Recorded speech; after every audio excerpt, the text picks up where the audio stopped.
नमस्कार, welcome to electrical Lantech YouTube channel. 22/1/2024 जोटा कि इलेक्ट्रीशियन 3 और जूनियर नर्स ପାଇଁ जो सेकेंड शिफ्टर सीबीटी एग्जाम हबार थिला ताहा टेक्निकल इश्यू जोगु ताकू कैंसिल करा जायछि। तो बहुत पिला बहुत दूर आसी एग्जाम दबा में उपस्थित थिले।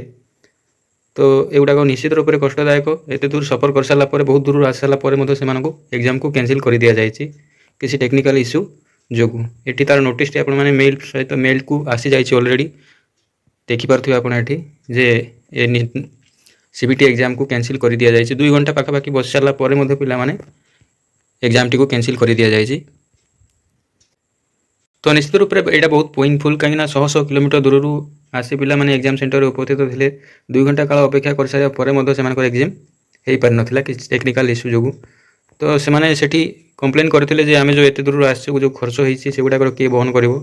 तो मत तो लगुनि कि ओएमसी से गुड़ाक देला भली। तो आपण मैंने निश्चित रूप से चेष्टा करूँ कि जे ओएमसी ताकू दौ किंतु मत लगुनि एगुड़िक हो पार।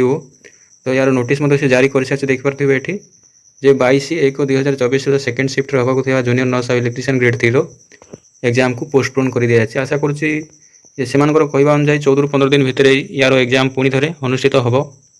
तो यहाँ गोटे आम पुणी थे एक अपरच्युनिटी भली भावी नवा कहीं 10 ରୁ 15 दिन पाखापाखि जदि भी हिसाब करा जाए से कहवा अनुसार तार 10 ରୁ 15 दिन आहरी समय आमको मिलला जे प्रिपेरेसन हाँपाई। तो बहुत भल भाव में आहरी प्रिपेरेसन हाँ निजक प्रिपेयर करवा एग्जाम निमंते।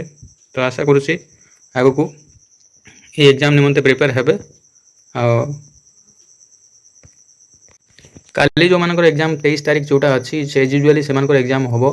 बाकी जो फास्ट शिफ्ट जो मैंने एग्जाम दे सारी से रिक्वेस्ट कर जो एग्जाम क्वेश्चन गुड़ा को मो टेलीग्राम चैनल रे पठातु से गुड़ी को आम ये चैनल रे डिस्कशन करवा।